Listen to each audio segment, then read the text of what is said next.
Welcome back to the Gen 20 podcast. I'm Nicole. And I'm Marina.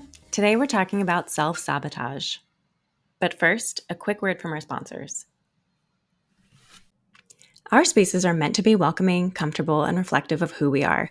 Whether it's a cubicle, home office, living room, or game room, it's only natural to want to make your space your own. You could go with the big box store art canvases that are mass-produced and match whatever's trendy this season, or you could find artwork that truly reflects your interests and passions. Whether you want to represent your inner Whovian, channel Mulan, or remind yourself to grab another cup of coffee, Fandemonium Design has art prints to bring joy to your space, available in a variety of styles and sizes to fit small pockets or a whole wall. Check out the full selection of prints and more at www.fandemoniumdesign.com and follow the adventure on Instagram, Facebook, TikTok, and Vero at Fandemonium Design.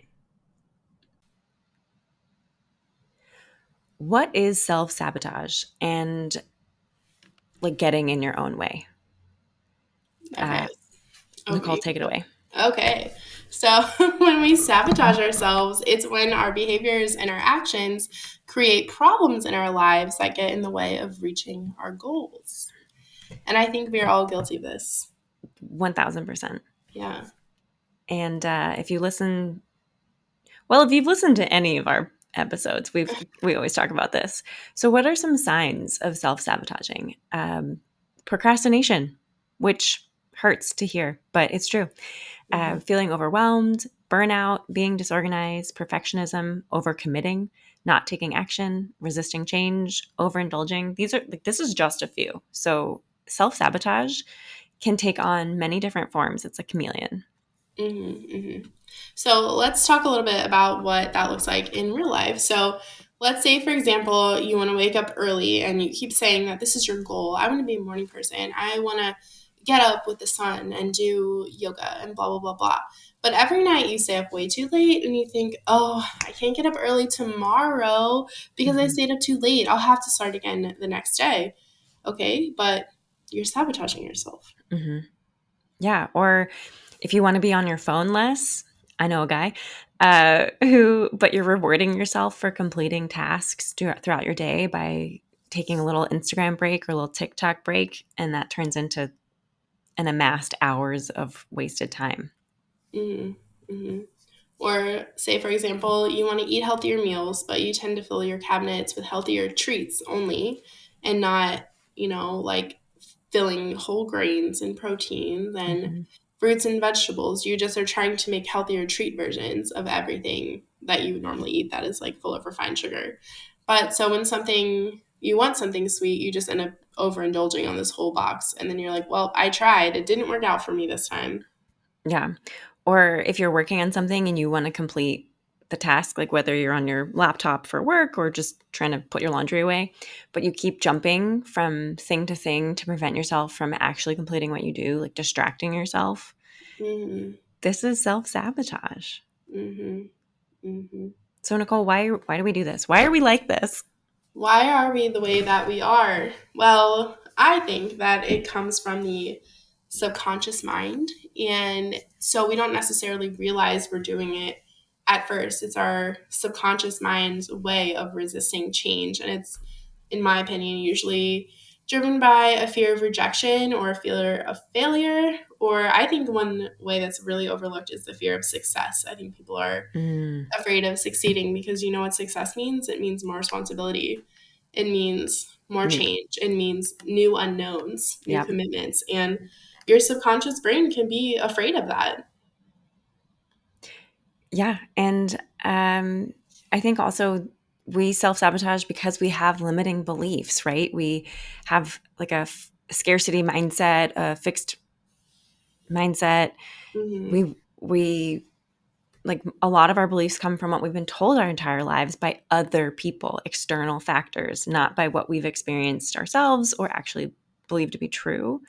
And also, trauma, abandonment, violence, like all of this plays to it. And we just recorded right before this an episode about knowing your own worth.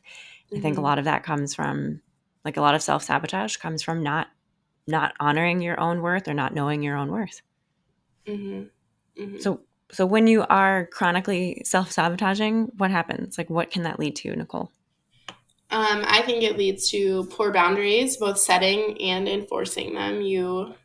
Kind of start having that whole doormat feeling that Mm-hmm. you probably want to jump back to the episode before this to we talk about it more in depth there.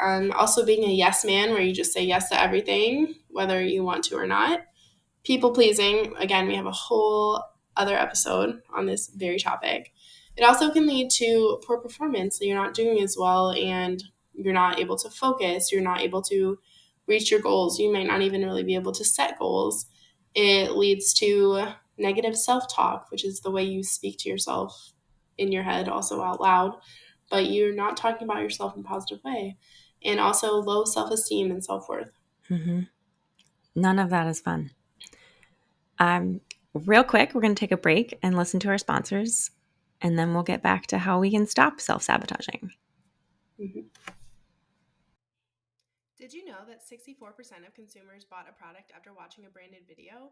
It's no surprise since video posts get 1,200% more shares on social media than text and photos alone. Angela Wolf Video creates videos that give personality to your content. Based on the East Coast, Angela Wolf Video works with brands nationwide to produce videos for digital marketing, live streaming, and online courses.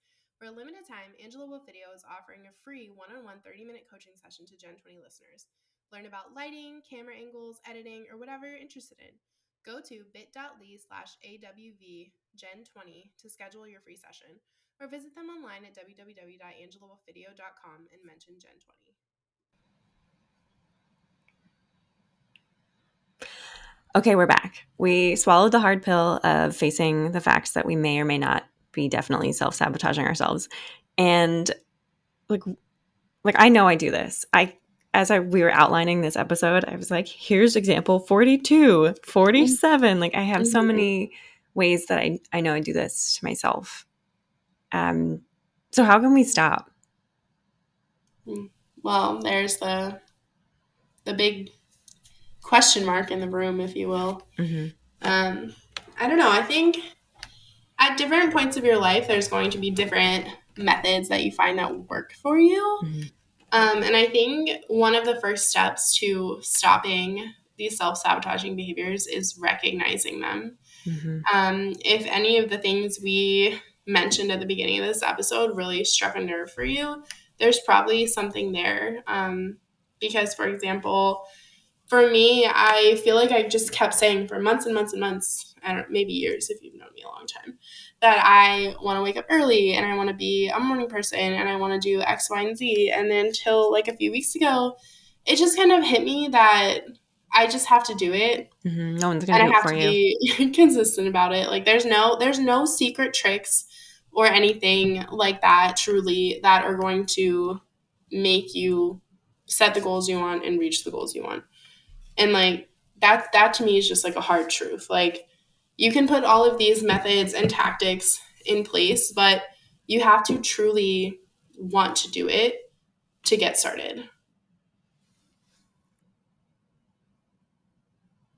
Okay, a little bit of technical difficulty on the back end. We lost Marina, but I'm just going to finish out this episode for us. But I think you really have to remind yourself that motivation can be fleeting and discipline is that what truly matters. And sometimes that could be putting in a system that means that if you want to get up early, you set your alarm in the middle of the day for the next day. And it doesn't matter if you stayed up too late, you still have to get up with your alarm. And I think having those kinds of rules in place are what going to help you set and reach your goals over time. And you kind of have to figure out what motivates you to be disciplined, right? So for me, with the whole waking up early thing, I really enjoy the 2 hours of silence and quiet before my kids wake up to start my day in a slow pace and in the way that I want to. And that feeling means more to me than an extra hour of sleep, for example. And since I've started waking up early, I started waking up before my alarm every day because that's just what my body's doing naturally. And I really enjoy it. And I think that a lot of us have areas in our lives where we want to make these changes, but we sabotage ourselves because we are scared of the change and we're scared it's not going to work out or even scared that we're going to fail. And that's a scarcity mindset over a growth mindset. We do have some blog posts that I can link in the show notes for more information on that. But another thing I wanted to touch on quickly is to avoid the short term dopamine hits. So that's like scrolling on Instagram, Facebook, treating yourself to an ice cream multiple times a week, those kinds of things, because those aren't helping you reach your goals in the long term. And I touched on this last thing in the episode. We talked about the books to read in your 20s, but making habit rules. Gretchen Rubin talks about this in her book, Better Than Before. And I think that book is really, it was life changing to me. The way she discusses habits and taking a more objective view at your life. And I think it's really worth reading. So if any of this really resonated with you, please email me and Marina. We'd love to talk to you about it. And if you have time, we'd love for you to leave a rating and review of the podcast. And thank you so much for listening. Bye.